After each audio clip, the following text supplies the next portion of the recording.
இன்பங்கள், துன்பங்கள் இது 2மே கலந்த ஒரு அனுபவ படம் தான் மீனராசி அன்பர்களே நம்மளோட வாழ்க்கை அனுபவ படமா இருக்கு.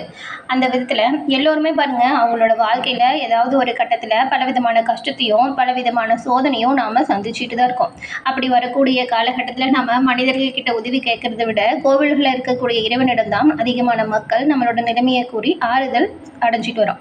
அந்த வகையில 12 ராசி அன்பர்களும் எந்த இறைவனை எந்த கோவில் சென்று வழிபட்டால் நன்மைகளை பெற முடியும் அப்படிங்கிற முழுமையான விளக்கத்தையுமே உங்களுக்காக நம்மளோட சேனல்ல பதிவு பண்ணியிருக்கோம்.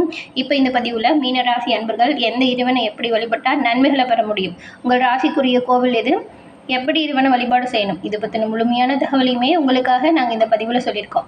இந்த பதிவு மீனராசி அன்பர்கள் நீங்கள் பயன்பெறும் வகையில் இருக்கும், அதனால் ஸ்கிப் பண்ணாமல் முழுமையாக பாருங்கள். நீங்கள் இப்போ தான் ஃபர்ஸ்ட் டைம் நம்மளோட சேனலை பார்க்குறீங்க அப்படின்னா மறக்காமல் நம்மளோட சேனலை சப்ஸ்கிரைப் பண்ணி வச்சுக்கோங்க. மீனராசி சுபகிரகமாக இருக்கக்கூடிய குரு பகவானின் ஆதிக்கம் கொண்ட ஒரு ராசி. மேன்மையான குணங்கள் மீனராசி அன்பர்கள்கிட்ட அதிகமாக இருக்கும். உங்களுடைய தர்ம நெறிக்கு பங்கம் ஏற்படாமல் நியாயமான முறையில் வாழ்க்கையில் முன்னேற்றத்தை பெறணும் அப்படின்னு நினச்சிங்கன்னா நாங்கள் இப்போ சொல்கிற கோவிலுக்கு சென்று இறைவனை வழிபடுங்க. எல்லா விதத்துலையுமே உங்களோட வாழ்க்கையில் நல்ல ஒரு முன்னேற்றம் வரும். உங்களுடைய தனிப்பட்ட ஜோதிட ரீதியாக இருக்கக்கூடிய அனைத்து வித பிரச்சனைக்கும் எளிய முறையில் தீர்வு பெற நினச்சிங்கன்னா டிஸ்கிரிப்ஷனில் ஜோதிட நம்பர் கொடுத்துருக்கோம். அந்த நம்பருக்கு நீங்கள் ஃபோன் பண்ணி எளிய முறையில் உங்களோட ஜாதகத்தை கணிச்சிக்கலாம். நிறைய பேர் இவங்ககிட்ட ஃபோன் மூலியமாகவே அவங்களுடைய ஜாதகத்தை கணிச்சு இப்போ அவங்களோட வாழ்க்கையில் சிறப்பான ஒரு முன்னேற்றம் கண்டதாக சொன்னாங்க. அதனால தான் உங்களுக்குமே பயன்பெறும் அப்படிங்கிற நம்பிக்கையில் கொடுத்துருக்கோம், பயன்படுத்திக்கோங்க. இந்த மீனராசி அன்பர்கள்கிட்ட இருக்கக்கூடிய சிறப்பான குணம் என்ன அப்படின்னு பார்த்தா, எந்த ஒரு செயலையுமே நீங்கள் கடினம் அப்படின்னு சொல்லவே மாட்டீங்க. அனைத்து வித செயல்களையுமே எப்பொழுதுமே ஒரு வித்தியாசம் காட்டுவீங்க. நல்ல ஒரு புத்தி கூர்மை உங்ககிட்ட இருக்கும். மேலும் மீனராசி அன்பர்கள் அன்பும் பொறுமையும் கலந்த ஒரு சுபாவம் கொண்டவங்க. எப்பொழுதுமே பாருங்கள் உங்களோட வாழ்க்கையில் வெற்றி நிலை அதிகமாக இருக்கணும் அப்படின்னு கடுமையாக உழைக்கக்கூடியவர்களாக இருப்பீங்க. இயற்கையை அதிகமாக விரும்புவீங்க. யார் உங்களை நேசிக்கிறாங்களோ அவங்கள அதை விட அதிகமாக நேசிக்கக்கூடிய ஒரு இயல்பு கொண்டவங்க மீனராசி அன்பர்கள் நீங்கள்.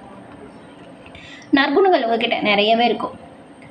இந்த ராசிக்காரங்க எப்பொழுதுமே எல்லா விஷயத்தையுமே யோசித்து முடிவெடுப்பீங்க.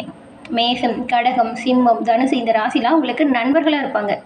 ரிஷபம், மிதுனம், கன்னி, துலாம் இதெல்லாம் உங்களுக்கு கொஞ்சம் கவனமாக இருக்க வேண்டிய ராசியாக இருக்கும். உயர்ந்தவன், தாழ்ந்தவன், ஏழை, பணக்காரன் இந்த வேறுபாடு இல்லாமல் எல்லோருக்கிட்டையுமே சரிசமமாக பழகக்கூடியவங்க தான் மீனராசி அன்பர்கள் நீங்கள். மீனராசி அன்பர்கள் செல்வ வளம் செழித்து வளர என்ன செய்யணும் அப்படிங்கிறத இப்போ நம்ம பார்க்கலாம். மேசம் ராசியிலிருந்து மீனம் ராசி வரைக்கும் மொத்தம் 12 ராசி இருக்குது. முதல்ல ஒவ்வொரு ராசிக்காரங்களும் அவங்களுடைய ராசி அதிபதி யார் அப்படிங்கிறது தெரிஞ்சுக்கணும்.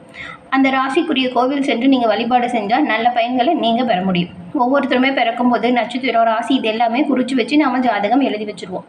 நம்மளோட ராசியை தெரிஞ்சுக்கிட்டு அதற்கேற்றது போல் பலனையுமே நம்மளால் பெற முடியும். நம்மளோட வாழ்க்கையை திட்டமிட்டு இறைவனை சரணடைஞ்சால் வாழ்க்கையில் எல்லா வித நல்ல பயன்களையுமே நம்மளால் பெற முடியும். வாழ்க்கையில் மிகப்பெரிய தடைகள் ஏற்படும் போது கூட உங்களுடைய ராசிக்குரிய கோவில் சென்று நீங்கள் வழிபட்டு வந்தீங்கன்னா அதிலிருந்து மீண்டு வர முடியும். அந்த வகையில் மீனராசி அன்பர்கள் அதிபதி யார், அவங்க வணங்க வேண்டிய தெய்வம் யார், இதை குறித்து நாம் இப்போ விரிவாக இந்த பதிவில் பார்க்கலாம். மீனம் ராசியில் புரட்டாதி 4ஆம் பாதம், உத்திராட்டதி, ரேவதி இதில் இருக்கக்கூடிய அனைத்து நட்சத்திரக்காரங்களுமே மீனராசியில் வரக்கூடியவங்க. ராசி அதிபதி குரு பகவான். குரு இந்த ராசியை ஆட்சி செய்கிறதுனால அவரின் பகை ராசியாக இருக்கக்கூடிய சுக்கிரன் இந்த ராசியில் உச்சமடையக்கூடியதாக இருக்குது. இதன் குறியீடு 2 மீன்கள். மீன ராசிக்காரங்க வைத்தீஸ்வரன் கோவில் சென்று தையல் நாயகி சமேத வைத்தீஸ்வரநாதரை வழிபட்டு வந்தீங்கன்னா உங்களோட வாழ்க்கையில் சகல செல்வங்களையும் பெற்று நலமுடன் வாழ முடியும்.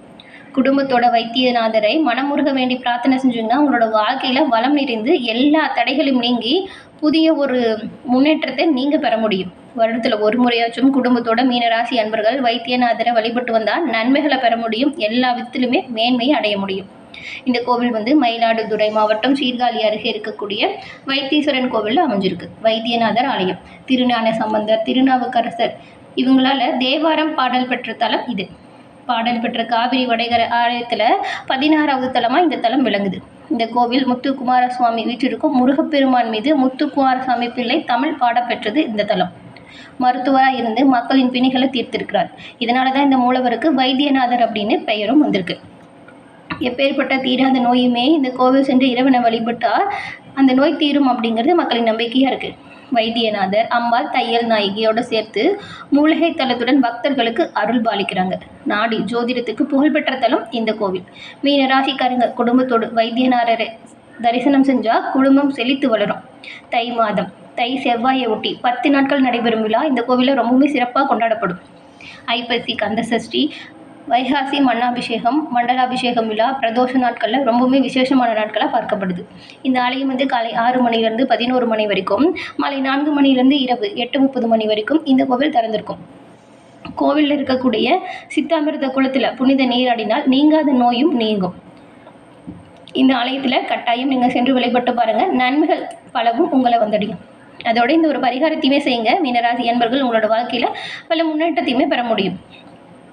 புராணத்தில் அசுரர்கள் மற்றும் தேவர்களுக்கு எப்பொழுதுமே பகை இருந்துக்கிட்டே தான் இருந்திருக்கு. இதில் அசுரகுலத்தின் குருவா நவகிரகத்தில் சுக்கிர பகவானும், தேவர்களின் குருவா பிரகஸ்பதி என சொல்லக்கூடிய குரு பகவானும் இருந்திருக்காங்க.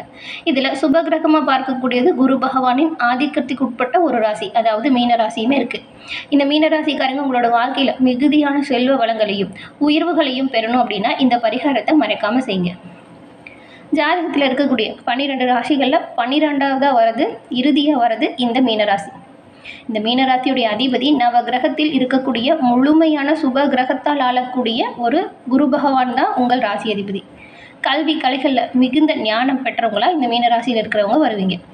மற்ற எல்லா ராசிக்காரங்க விடவே ஆன்மீகத்தில் மீனராசி அன்பர்களுக்கு அதிகமாக ஈடுபாடு இருக்கும். இந்த ராசிக்காரங்க உங்களோட வாழ்வியில் மேன்மையை அடையணும், நல்ல ஒரு நிலையில் உயர்வு பெறணும் அப்படின்னா இந்த பரிகாரம் உங்களுக்கு சரியானதாக இருக்கும். மீனராசிக்காரங்க உங்களோட வாழ்க்கையில் மிகுந்த ஒரு செல்வ வளத்தையும் உயர்வுகளையும் பெறணும் அப்படின்னா வியாழக்கிழமை தோறும் குரு பகவான் வழிபாட்டை தொடர்ந்து மேற்கொண்டு வந்தால் நன்மைகளை பெற முடியும். வருடத்திற்கு ஒரு முறையாச்சும் கட்டாயமாக நீங்கள் திருச்செந்தூர் சென்று திருச்செந்தூர் முருகனை வழிபட்டு வருவதன் மூலம் நன்மைகளை பெற முடியும். அது மட்டும் இல்லாமல் ஆலங்குடி கோவிலுக்கு சென்று குரு பகவானை வழிபாடு செஞ்சிங்கன்னா வியாழக்கிழமை நாளில் வர மாதிரி உங்களோட வாழ்க்கையில் எல்லா விதத்திலுமே முன்னேற்றத்தை நீங்கள் பெற முடியும். உங்கள் தாய் தந்தையரை வாழ்நாள் முழுவதும் உங்களோட வைத்து பராமரிப்பது குரு பகவானின் பூரண அருளையுமே பெற்றுக் கொடுக்கும். கோவில் சம்பந்தமான காரியத்தில் உங்களால் முடிஞ்ச சேவைகளை நீங்கள் செய்யலாம். துறவிகளுக்கும் ஏழை எளியவர்களுக்கும் அன்னதானம் செய்கிறது சிறப்பு. இந்த ஒரு விஷயம் உங்களுக்கு ஏற்பட்டிருக்கும் குரு தோஷத்தை நீக்கும். உங்கள் கைகளால் ஆலம் மற்றும் அரச மரங்களை வெட்டுவதை தவிர்க்கணும். வருடத்திற்கு ஒரு முறையாச்சும் வேதம் அறிந்த ஒரு பிராமணருக்கு ஆடைகளை தானம் செய்கிறது ரொம்பவுமே நல்லது.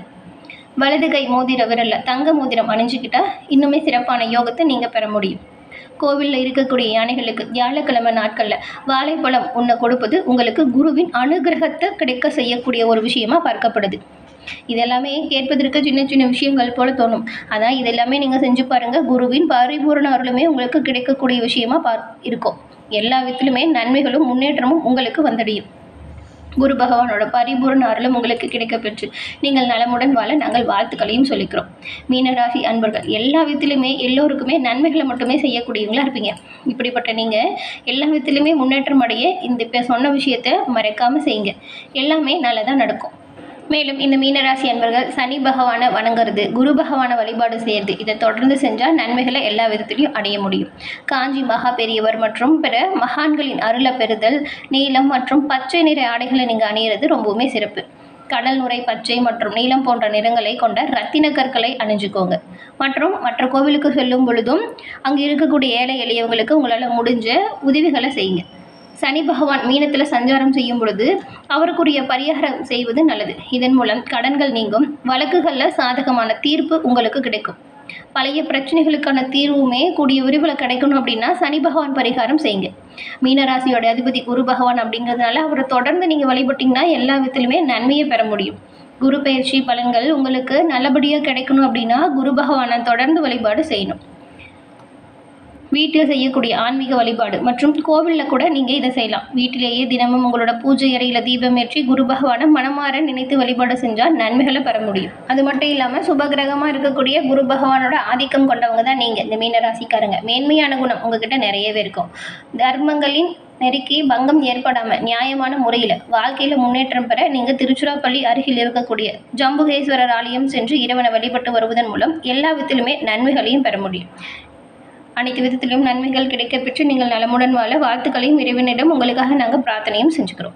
என்ன மீனராசி அன்பர்களே, இந்த பதிவு நீங்கள் பயன்பெறும் வகையில் அமைஞ்சிருக்கும்னு நினைக்கிறோம். பதிவு பிடிச்சிருந்தால் லைக் பண்ணுங்கள். உங்களோட நண்பர்கள், உறுப்பினர்கள் மீனராசியாக இருந்தால் அவங்களுக்குமே இந்த பதிவை ஷேர் பண்ணுங்கள். நீங்கள் இப்போ தான் ஃபர்ஸ்ட் டைம் நம்மளோட சேனலை பார்க்குறீங்க அப்படின்னா மறக்காமல் நம்மளோட சேனலை சப்ஸ்கிரைப் பண்ணி வச்சு கூட வருது பெல் ஐக்கான் அதை கிளிக் பண்ணி வச்சுக்கோங்க. அப்போ தான் நாங்கள் போடுற பதிவுகள் ஒவ்வொன்றுமே நோட்டிஃபிகேஷன் மூலம் உங்களை உடனுக்குடன் வந்தடையும் அப்படிங்கிறத தெரிவிச்சுக்கிறோம். தொடர்ந்து பார்த்தமைக்கு நன்றி நேயர்களே. நன்றி, வணக்கம்.